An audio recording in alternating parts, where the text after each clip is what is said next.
جسموں کا خیال کرتے ہو، میں تمہیں بتاتا ہوں اس جسم کی حیثیت کیا ہے۔ یہ جو چمڑی ہے اس کی حیثیت کیا ہے، یہ جو گوشت پوست ہمارے جسموں پر ہے اس کی حیثیت کیا ہے پتہ ہے تمہیں؟ اس کو سجانے کے لیے عورتیں 2-2 گھنٹہ شیشے کے پاس کھڑے ہو کر میک اپ کرتی رہیں۔ ہم عورتوں کی طرف سے یہ میک اپ، لالی پاؤڈر اور کنگھیاں بالوں کو سجاتے رہے، اور تم اپنی باڈی کو بناتے رہے جیم میں جا جا کر کے۔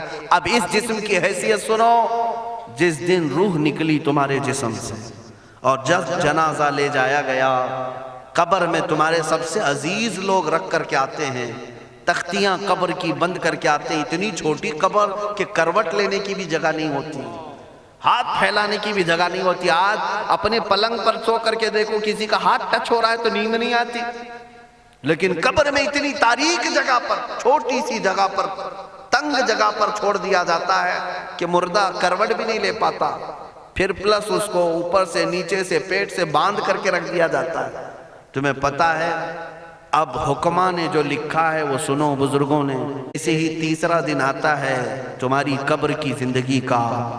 جب 3 دن گزرتے ہیں تمہاری ناک کے ذریعے سے پیٹ کی چیزیں باہر آنے لگتی ہیں، منہ کے ذریعے سے آنتڑیاں یا جو بھی اندر کا لیکویڈ ہے سب باہر آتا ہے۔ 5ویں دن کان کے اندر سے بھیجا نکلنے لگ جاتا ہے۔ یہ جو بھیجا سر کے اندر ہے وہ ختم ہو کر کے سڑ کر کے پیپ کی شکل میں کانوں سے باہر آنے لگ جاتا ہے۔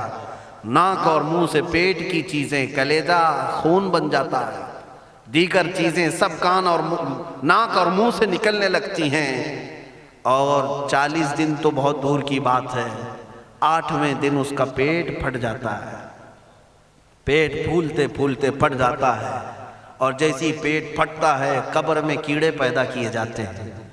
تم 1000 کوشش کر لو لیکن وہ کیڑے اسی کے لیے پیدا ہی کیے جاتے ہیں، ان کی غذا ہے۔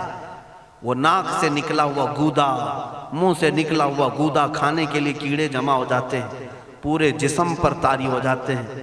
پیٹ جب پھٹ جاتا ہے تو اتنی شدید تعفن والی بو آتی ہے کہ قبریں بند ہوتی ہیں، ورنہ کئی لوگ صرف بو سے بیمار ہو جاتے ہیں، کئی لوگ۔ اور یہی کی حیثیت ہے، یہی ہمارے جسم کی حقیقت ہے۔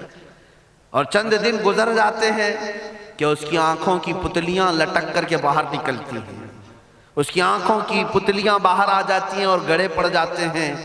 اب جو جسم کے اوپر موجود گوشت ہے اس کو چونٹیاں، مکوڑے اور کیڑے کھانے لگ جاتے ہیں، کھاتے کھاتے 2-3 مہینے کے اندر اس کو صرف اور صرف ڈھانچے کی شکل چھوڑ دی جاتی ہے، ہڈیاں باقی رکھی جاتی ہیں۔ جن بالوں میں تم کنگھیاں کرتے ہیں ان بالوں کی جڑوں میں پیپ پیدا کیا جاتا ہے، ہر بال کی جڑ پیپ بہاتی ہے۔ اور جن چہروں پر تم پاؤڈر لالی لگا کر کے اس کو سجایا کرتے آئینے میں کھڑے ہو کر، ان چہروں پر اللہ تبارک و تعالیٰ ایسی جھریاں پیدا کرتا ہے۔ یہ تو عام لوگوں کی بات، اور اگر گنہگار ہیں تو ان کے چہروں پر بچھو چھوڑ دیے جاتے ہیں، بچھو چھوڑ دیے جاتے ہیں۔ کئی لوگوں کی قبروں پر سانپ ان کی ناک کو ڈستے رہتے ہیں اور ان کا گودا پیتے رہتے ہیں۔ سانپوں کا عذاب، بچھوؤں کا عذاب، یا قبر کے عذاب کے ساتھ یہ جسم گلا دیا جاتا ہے، ہڈیوں کے سوا کچھ نہیں باقی رہتا۔ تم کیا سمجھتے ہو مرنے کے بعد احساس نہیں ہوگا؟ مرنے کے بعد ہر درد کا احساس دگنا کر دیا جائے گا۔ آج میں جتنا تمہیں چونٹی کاٹنے سے درد ہوتا ہے، مرنے کے بعد یہ درد 10 گنا زیادہ بڑھ جائے گا، تمہیں اور درد ہوگا اور درد ہوگا۔ یہی جسم جو کیڑوں کی غذا بن گیا، کفن ختم ہو گیا، ہمارے جسم میں پیٹ کا گودا باہر آ گیا، آنکھوں سے کانوں سے ساری چیزیں لیکویڈ ختم کر دی گئی، بھیجا کانوں سے بہہ کر کے نکل آیا، بچا کیا ہمارے پاس؟ جس جسم کو ہم سجاتے رہے، سنوارتے رہے، اس پر ہزاروں پیسے بہاتے رہے، یہ جسم 40 دن کے اندر کیڑوں کی غذا بن گیا، سب ختم ہو گیا۔ میرے عزیزو، ہر انسان کے جسم کے ساتھ قبر یہی کرتی ہے، قبر دباتی الگ ہے، کیڑوں کا عذاب الگ ہے، بچھوؤں کا عذاب الگ ہے، لیکن یہ سب کے لیے احکام نہیں۔ کچھ وہ بھی جنازے ہیں جب یہاں سے جاتے ہیں تو ہزاروں کی آنکھوں میں آنسو چھوڑ کر جاتے ہیں، ہزاروں کی دلوں کی دھڑکن بن کر کے جاتے ہیں، ان کے جنازے جب جاتے ہیں تو اللہ کے ملائکہ بھی فرشتے بھی ان کے جنازے کو اٹھانے کے لیے زمین پر آتے ہیں۔ یہ کون لوگ ہیں؟ جو اپنے سینوں میں عشق مصطفیٰ کی شمع روشن کیے ہوئے تھے، جینا چاہتے تو مصطفیٰ کے لیے، مرنا چاہتے تو مصطفیٰ کے لیے۔ فاضل بریلوی نے کیا خوب کہا، لحد میں عشق شہ، عشق رخ شہ کا داغ لے کے چلے، اندھیری رات سنی تھی چراغ لے کے چلے۔ جب قبر میں جاتا ہے ایک عاشق رسول، اسے رکھا جاتا ہے، کفن اس کا بھی ہے، جسم اس کا بھی ہے، لیکن فرشتوں سے بھی کہا جاتا ہے اسے آہستہ سے جگانا، محمد عربی کا غلام ہے، رسول پاک کا وفادار ہے، اور کیڑوں کا اس کے جسم کو کھانا تو دور کی بات، فرمایا گیا قیامت تک اس کے کفن کو بھی میلا ہونے نہیں دیا جاتا۔ نہ تمہاری آنکھ سے، نہ تمہارے ناک سے، نہ تمہارے چہرے سے کوئی گودا باہر آتا ہے، کچھ نہیں میرے عزیزو، جسم تر و تازہ سلامت رکھا جاتا ہے۔ 1000 سال کیا 10,000 سال گزر جائیں، حوادث زمانہ بھی آئیں، لیکن اس کی قبر میں اس کا جسم سلامت رکھا جاتا ہے۔ اب تمہارے ہاتھ میں فیصلہ ہے، کون سا جسم بنانا چاہتے ہو، وہ جو کیڑوں کی غذا بن جائے، یا وہ جس پر فرشتے بھی اتر کر سلام بھیجیں۔ میں نے خود گرامی کے جنازے میں حاضری تھی، حضور تاج الشریعہ بدر الطریقہ رحمت اللہ تعالی علیہ، جس مرد قلندر نے اپنی پوری زندگی عشق مصطفیٰ میں گزاری۔ آج تم نعرے لگاتے ہو تاج الشریعہ تاج الشریعہ، ان کے شب و روز دیکھے تھے کبھی؟ ان کی صبح اور شامیں دیکھی تھی کبھی؟ بہت پیر ہوں گے جو باہر پیر ہوں گے، اندر پیر ہوں گے، لیکن تاج الشریعہ کو میں نے اندر بھی دیکھا ہے، باہر بھی دیکھا ہے۔ آنکھیں بند بھی ہوتی، آنکھوں سے اگر کوئی چیز نظر بھی نہیں آ رہی ہوتی، تب بھی اتنا خیال ہوتا کہ کہیں سطر تو نہ کھل گیا ہو، کہیں پائجامہ اوپر تو نہیں ہو گیا ہو، سونے کے حالت کی بات کر رہا ہوں، کوئی نہ ہو تب بھی یہ خیال باقی رہتا۔ کون سا ایسا دن گزرتا جب وہ دلائل الخیرات نہیں پڑھ رہے ہوتے، قصیدہ بردہ شریف نہ پڑھ رہے ہوتے، ہزاروں سفر کی مصروفیات کے باوجود حضور پاک کی محبت کے نغمات میں کوئی کمی نہیں آئی۔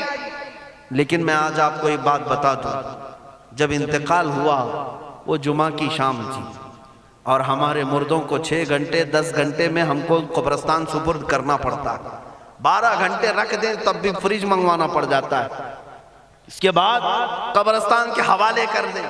میرے ملک کے انتقال کے بعد 48 گھنٹے رکھے گئے تھے، 48 گھنٹے رکھے گئے، اور اس کے بعد جنازے پاک کو غسل دے کر لایا گیا۔ یہ فقیر قادری جنازے کی گاڑی میں شریک رہا، حضرت کے قدم پکڑ کر کے میں قبر تک رہا۔ میں آپ کو صرف اس لیے یہ بات عرض کر رہا ہوں کہ جب گاڑی جنازے کی چلتی تھی، میں نے زندگی میں بھی حضرت کے ہاتھ پکڑ کر کے ادھر ادھر چلائے۔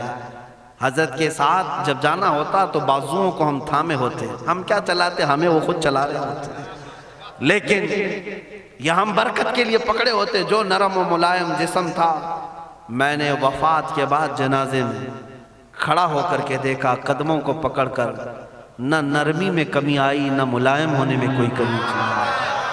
اور جب گاڑی آگے چلتی تھی،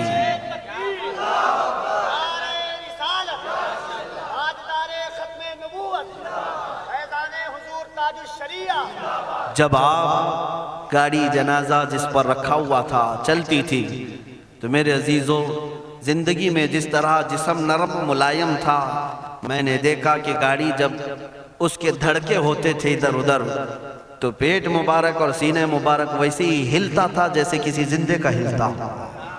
ہاتھ پر انگلی رکھیں تو خون سرک جائے اور پھر اپنی جگہ پر آ جائے۔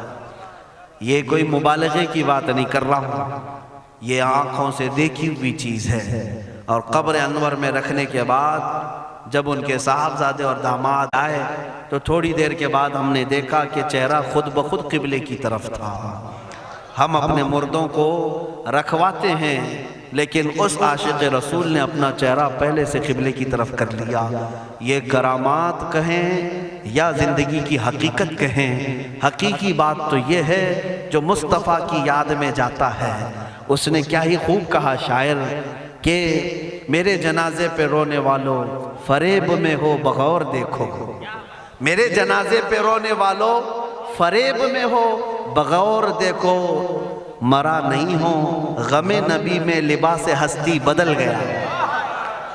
ہاں، مرا نہیں ہو، غم نبی میں لباس ہستی بدل گیا ہوں۔ ان عاشقوں کا حال یہی ہوتا ہے کہ یہ مر بھی جاتے ہیں، انتقال کر بھی جاتے ہیں، تو بس لباس بدلتا ہے لیکن زندگی پہلے سے اور بلند ہوتی ہے۔ عزیزان گرامی، تمہیں اسی بات پر میں لانا چاہتا ہوں، کون سی زندگی گزارنا چاہو گے؟ کون سی زندگی؟ یا عیاشوں کی، یا نچنیوں کی، یا مجرا کرنے والوں کی، ان ظالموں کی جو جہنم کی طرف تمہیں لے جانے کے لیے تیار بیٹھے ہیں؟ چند دشی ہے، تم گانے گا کر، اچھل کود کر کے اپنے نفس کو تو راضی کر سکتے ہو، لیکن رب ذوالجلال کی رضا کبھی نہیں لے سکتے۔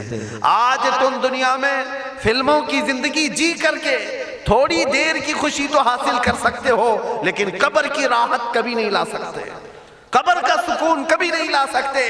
قبر میں اگر سکون چاہیے تو صرف ہمارے سینوں کو ادھر حوالے کرنا ہوگا، مصطفیٰ کریم کے حوالے کرو۔ اب اپنی زندگی کو بدلنے کا وقت آ گیا۔ اے میرے عزیزو، ناموس رسالت کی حفاظت یہی ہے کہ حضور کے اخلاق کی پہلے حفاظت کی جائے، حضور کی سنتوں کی حفاظت کی جائے، حضور پاک کے نام پاک کی حفاظت کی جائے، ان کی تعلیمات، ان کے احادیث کی حفاظت کی جائے۔ جس طرح صحابہ کرام نے اپنی جانیں قربان کر کے حضور کی عزت کی حفاظت کی ہے، آج وقت آیا ہے ان ظالموں کی طرف نہ دیکھنا۔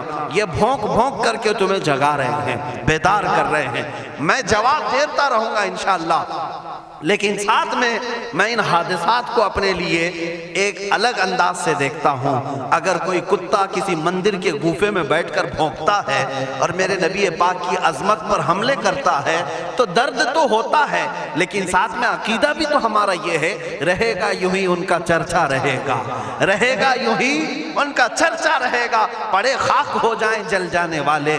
یا رسول اللہ، تو گھٹائے سے کسی کے نہ گھٹا ہے نہ گھٹے گا، جب بڑھائے تجھے اللہ تعالیٰ تیرا، مٹ گئے مٹتے ہیں مٹ جائیں گے آدھا تیرے، نہ مٹا ہے نہ مٹے گا کبھی چرچا تیرا۔ یہ کتے کتاب لکھ کر کے کہتے ہیں محمد عربی کا چرتر، ان کے اخلاق، ان کے کردار برے تھے، اور ایسی کوئی چیز نہیں ہے اسلام میں جس سے امپریس ہو کر اسلام قبول کیا جانا چاہیے۔ محمد صلی اللہ علیہ وسلم کے نام کو اسلام سے ہٹا دینا چاہیے۔ ان ظالموں کو میں جواب دینا چاہتا ہوں، اے مسلمانوں، یہ تمہیں جگانے کے لیے آ رہے ہیں، یہ تمہیں بیدار کرنا چاہ رہے ہیں۔ اب اٹھو اور یہ بتاؤ تم کہاں کہاں سے میرے نبی کو مٹاؤ گے، کہاں کہاں سے؟ ارے ہمارے گھروں میں بچوں کی ولادت بھی ہوتی ہے، کان میں اگر ہم اللہ کا نام لیتے ہیں تو ساتھ میں محمد کا بھی نام ہے۔